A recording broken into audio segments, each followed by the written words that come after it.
Here's Patrick Johnston. He covers the Vancouver Canucks for the Province and Post Media, and in his spare time, he steals laptop chargers that aren't his. Hello.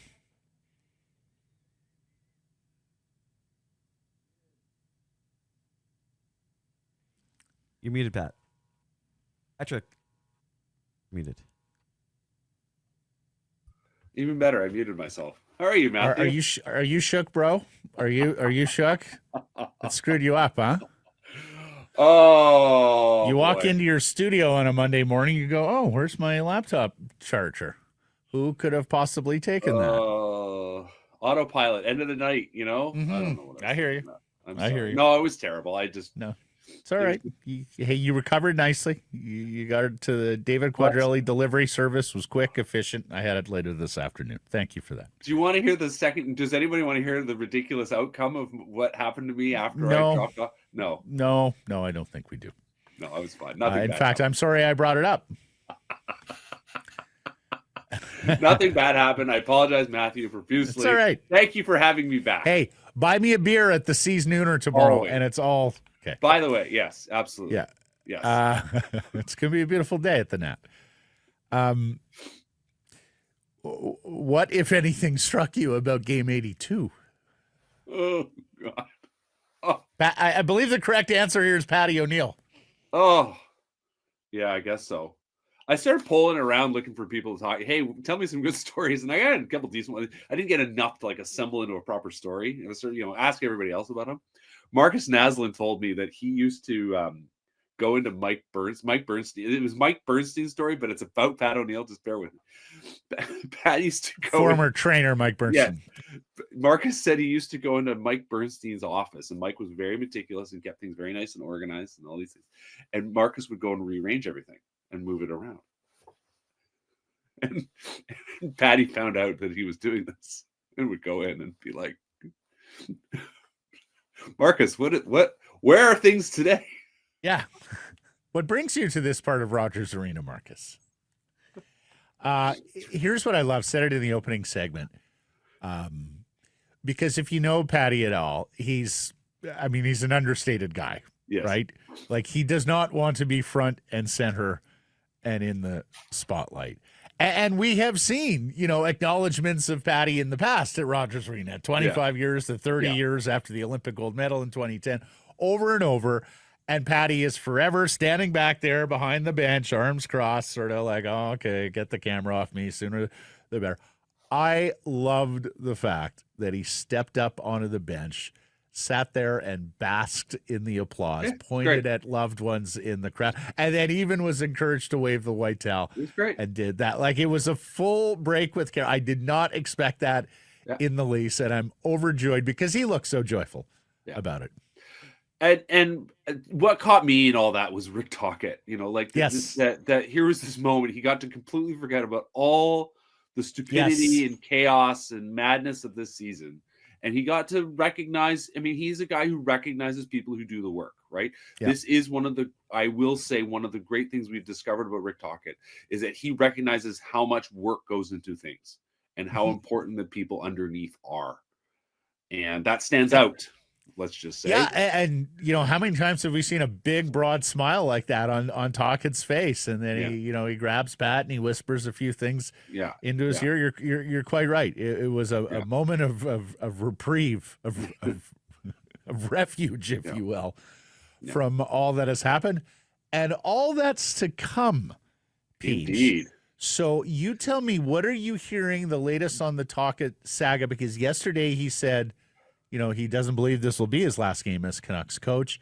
And there's very much a school of thought that if you get him extended before Patrick Allvin has to meet the media, that can neuter the tenor of that session and maybe deflect some of the tough questions about management's failures. Well, just on that note, one of the interesting things to note as we are speaking, as I have not been updated, so we're speaking like Thursday morning. We have not heard from the Canucks on their official schedule. We have an idea of the schedule, which is that the players are speaking on Friday. And there had been a suggestion we would get management on Saturday, but that has yet to be confirmed. Mm-hmm. So, they're So are like, you telling me management just say, maybe we'll just do it next week, fellas, and buy themselves I mean, more if you, time? I mean, certainly I will buy some credence to the theory that they are essentially hoping that the Tocchet question will have been resolved by Saturday, say, or Friday. I mean, everyone's preference would be that we just get it all done on Friday. Who wants to go to the rink twice on a long weekend, right? But also, who wants to go to the rink twice on a long weekend? Like, that's the other thing. So there's a lot of variables in this. I mean, Tocchet did tell us he's going home to Vegas for a little bit on Saturday night. So that's the other window. I mean, maybe he comes back. I don't know. I mean, we did kind of do a bit of a debrief anyway yesterday. I'm not sure how many more questions. I mean, there's always more questions, obviously, right? But well, Tocchet is one thing. Management is the other, exactly. Right? Management questions have not been asked. So the Tocchet, a lot of the talk questions have been asked. We've asked them all. We will probably ask them some of the same questions again. Now you've had a couple days, blah blah blah blah blah. But yeah, I mean, he answered very carefully. He's been very, he's talked a lot. He's been aware. Listen, I don't want to talk about. I'm not trying to talk about my contract, but inevitably he's had to talk about the future. He's talked about these young players that they're developing and that they have high hopes for, and so on, and trying to teach them basics and not let out the rope. And I mean, I wrote this a couple weeks ago, and I think I talked about this, the response he had about the Lekaramaki question to JPAT, and that seeing that they really have to be careful in how they handle the car keys, I think was the analogy I used, and how much sort of, what are the rules and so on and so forth. And planning for next year, like, that is how he's operating. I mean, he seems to have, has been operating that he will be here next year. How else could he operate? But until, as they say, until his name is literally dry on the page, his signature is dry on the page, you cannot for sure say that he is the coach next year. So we're waiting to see one way or another. It surely will be, as everyone said, it surely will be resolved very soon, one way or another. Mm-hmm. What should their top off-season priority be? Well, I mean, it's I guess it's center, which covers everything. They need another center, and they may need another one if they decide to move on for Elias Pettersson. How they fix that problem is everything. The ultimate failure this season was that Pettersson was terrible. As you and I debated, Miller certainly was not as good as he should have been. I think he was mostly terrible. Either way, your centers were not as dominant as you needed them to be. This team was built on, I mean, every team is built like this, but this team especially so was built to have two dominant centers leading the way, carrying the puck up the middle of the ice, attacking the middle of the ice. And that didn't happen. And the team struggled because of it. And then, I mean, it didn't tear the team apart, but it absolutely shattered the culture and the ambitions of this team midseason, and they just never really recovered. Our first opportunity to talk since Patrick Allvin dropped the gauntlet at Elias's feet with regards to summer training. What do you suspect we will hear there? And do you think that's a good idea? Well, I'm going to make the point to him. Where exactly is he going to skate? There's 2 rinks in the city that have ice over the summer, and they're booked already. So what's your plan? Like, if that's actually what you want, are you going to keep the ice in at Rogers? I mean, recall, they've gotten in trouble in the past, right? But you can provide the facility, right? So they can keep the ice in. But this comes back to not having your own training facility. There's no ice. There's nowhere for them to skate. So that's fine. I think it's a great plan. You can offer him the guidance, the assistance, and so on and so on. I think it's more likely he ends up spending if he goes anywhere that's not home, he spends some time with Quinn Hughes. I think that would be a good strategy. Everyone seems to think that. Okay, but in the end, it's on the player. Him mentioning that publicly... Oh, yeah. Further puts Elias in an awkward spot vis-a-vis things that are said by his bosses, and that they are asking him to do that. I mean, what does that say about the trust level and where they are with the player? Well, it's, I mean, to me, it's a repeat of, say, what happened with Brock Boeser. Like, the way you've been preparing yourself hasn't been working. You need to do something different. And it's not a new thing. I mean, we have known, we've talked about them being frustrated with Pettersson. He's a player. He is now the guy, and that's the other thing. He can't hide from it, right? Like, he is the guy, and presumably will be here next year, given the talk. He is the guy, and that comes with it certain things, and you do wonder sometimes whether he understands that, and they've got to get through to him on that you want to be the star. We get it. That's great, but being the star comes with certain expectations, some of which you probably have never anticipated, and they go beyond just, are you fit enough? Are you ready enough? You are expected to be a pillar for this team. This is other players look to you to be prepared, and if you don't, that brings everybody down. It's pretty simple. And the main foil in your life is no longer there. It is now you versus yourself. That's it. Go get it done. Do you believe they're basically do you believe his answer to that question about where he trains this summer could be the answer the Canucks need in terms of deciding whether to keep him or move him? I don't know. I don't know what's going into their equation. I mean, I think more than anything, they want to see a player who's committed to a better offseason. And clearly offering their facility is a way of doing that, saying, hey, we would love to help you do this, but of course it's up to you, but here's what we have available. They cannot, command him to be here.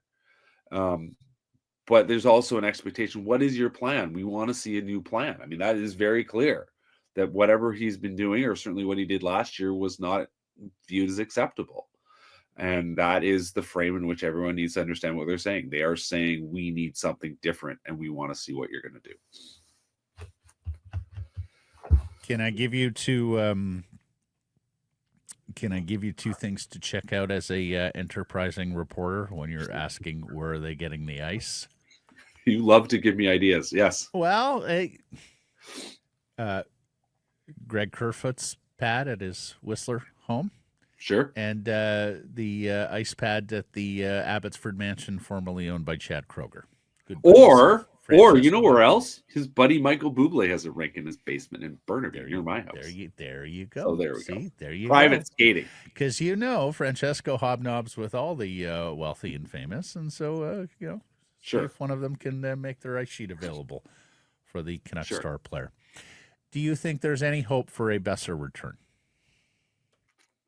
I mean, I wrote this the other day. I would not be surprised if there is a one more call kind of scenario heading into the deadline.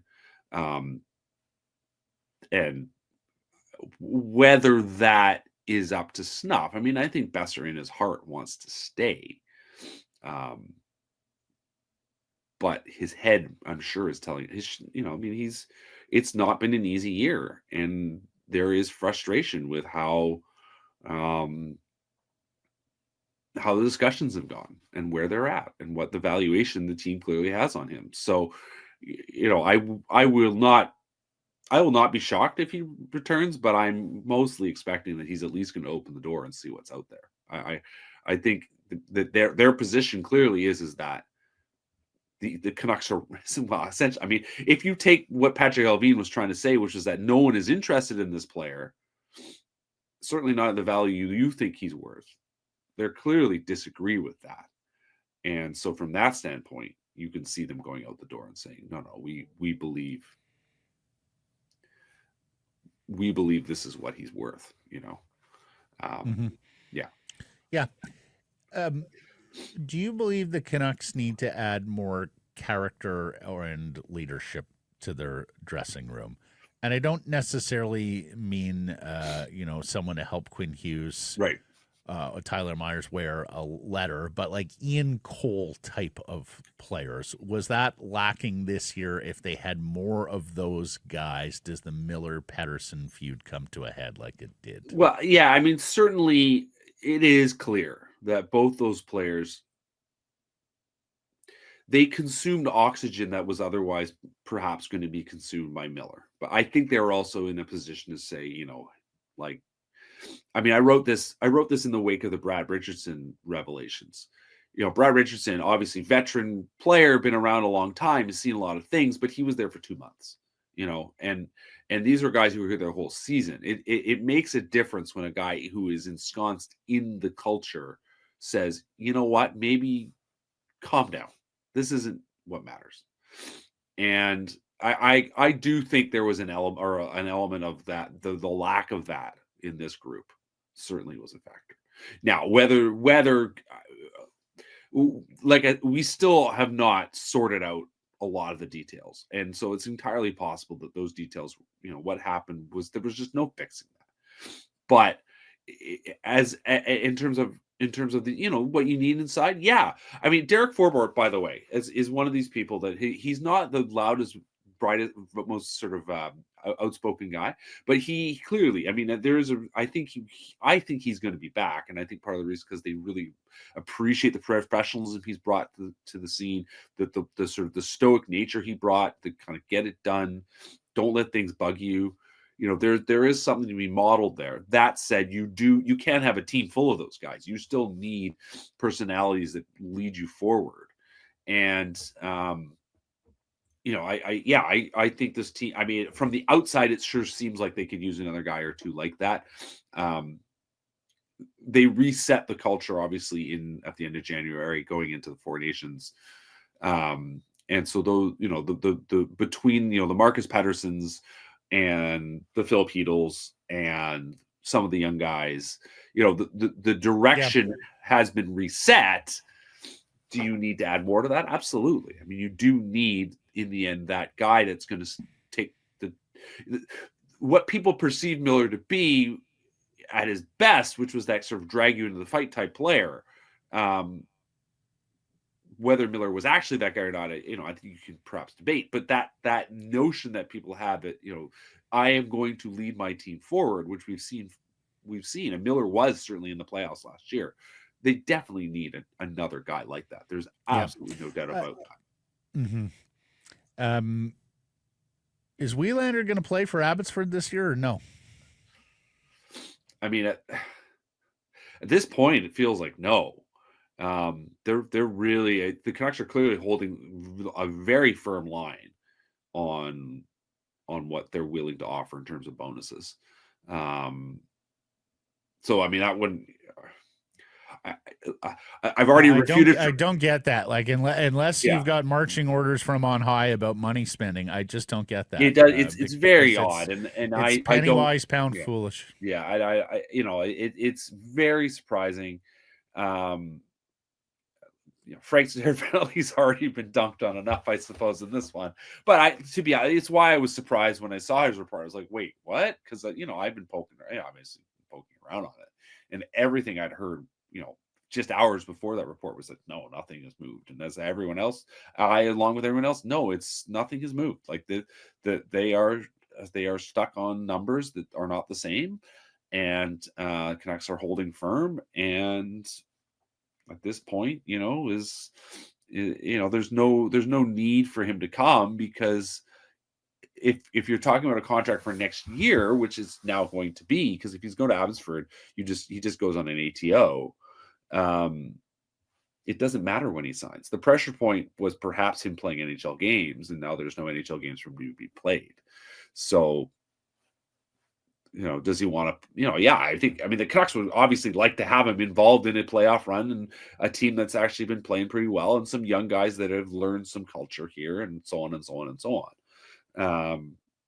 But I don't know. It seems pretty clear where the two camps are right now, and I don't know. Does that make him a trade chip, Patrick? Well, because we talked about it this week. The emergence of Elias Pettersson, Victor Mancini. you want to bring Derek Forbort back. If you get Derek Forbort back, like how many minutes are available to him, and is he the piece you use to get that top 2 center? I mean, yeah, that was my instinct. I mean, I've started thinking a lot about that, and he's certainly he's not been a player they wanted to move. Now, I just want to pump the brakes a little bit on Victor Mancini. Like I said from the start that this was a project player. He was interesting, but not a guy that looked like, I mean, they played him with Hughes. They want to see. He was not ready to play with Hughes. Will he ever be ready to play with Hughes? I don't know. He's obviously probably not, but we're asking, can he hold down third pair right side minutes? Yeah, which is fine. Exactly, which is fine, which is a different question. And you're still stuck with, okay, who plays with Quinn Hughes? Are you going to try Tyler Myers again next year? No, I think you go back to Roenick. I think you go back to Roenick. You had your most success there. I think you've got a better partner now for Myers and Marcus Pettersson. Yeah. And the 2 youngsters on defense with Derek Forbort swapping in on either side, is. And even then, Elias Pettersson played pretty well with Quinn Hughes on the right. week. Exactly. So who knows? Right. Kudryavtsev might even be an option for you next year, right? You'd rather never, and this goes back to what I said going in the deadline. Like in the end, the Jim Rutherford lesson is you can never have too many defensemen, and certainly you can never have too many young defensemen. So the idea of trading a young defenseman like Willander will not be easy. This is not something that they'll want to do, but they're stuck. And this is a long-term problem. It's not just this management team. It goes back to the complete inability of Jim Benning to draft defensemen, and then also moving off all these early round picks. That they didn't build up the draft and develop group that they wanted, that they claimed they were going to. And now, they've been playing a little bit from mine. This is now very much Patrick Allvin's team, and they have moved on from prospects. Jonathan Myrenberg, the list goes on, right? Like there could be more guys in the system. There aren't. There's a reason why, because they've been continuing to chase the playoff dream, which worked out last year, but it hasn't worked this year. And this year feels a lot like a lot of the dumb years from the past decade. And that's I wrote a bit about this. This the problem, year 4, right? Like I wrote about this morning, and this is year 4 for one reason or another. Things have gone sideways consistently with management teams under this ownership. Like you want to look like 2011, 12, they win the President's Trophy. They get bombed in the first round. We know that ownership started asking questions of management beginning there. I mean, it blew up. It took 2 years to blow up, but took 2 years to blow up. But then, 4 years into it, Trevor Linden's gone after saying, I think we need to be patient here, right? Jim Benning got the keys for 4 years. His 4th year, he's gone, right? We're now in year 4 of this group. And it's not necessarily directly about ownership this time, but in terms of how things have flowed, it's year 4, and this was a terrible season, and it just stood out to me that's where we're at. Yeah, and I we see it in the comments on every poll question and every post we have now is change ownership. Well, easier said than done. If this owner is going to continue to be here and operate like this, these will be the specific and mighty challenges for all those in his charge. Last question. Don't have a lot of time, but why haven't we heard more about a Pius Suter extension? That's a good one. I don't know. I mean, he's had a hell of a year. It's funny, actually. I asked him last night. I said, why has Rick Tocchet been the perfect coach for you? And he said opportunity. And he just was, I mean, obviously he got the chance to play out the string here. He's been a fantastic player. Like I in the long run, he's a third line center for you, but he's been an excellent second line center for a lot of the season. He's been playing as a first-line guy. I mean, the thing that's been most impressive about him is he's played these tough minutes and mostly hasn't been caved in. He's kept producing. So, yeah, he on the surface and the results, he clearly is a Rick Tocchet kind of player. I don't know. I'm just surprised when he said we told IMAC last week or a couple of weeks ago, there really hasn't been much contact. Like we heard virtually nothing about him going into the deadline, even though Allvin is kind of like a get him signed or get him traded by the deadline. Yeah. And, here we are. That would be another news story, I think, for them, Patrick, if they wanted to shield and shelter Patrick Allvin. And I guess it's just going to be Allvin, not Rutherford. Rutherford is doing the year openings, not the year ending availabilities, which I'm not sure is actually when things go poorly, I think as a leader, you have a responsibility to show up. So I sure hope that Jim I do. I mean, shows up and answers some questions here. Yeah. Mm-hmm. I mean, all right. It's still his team. He's still the guy Right. in charge. I mean, it's Patrick O'Neill's there to execute the plan, but Jim's still the guy at the top. Yep. Great stuff. Thank you for this. The best news, your laptop charge held up. So I'm pleased to see that. Until Anytime, next week. Matt.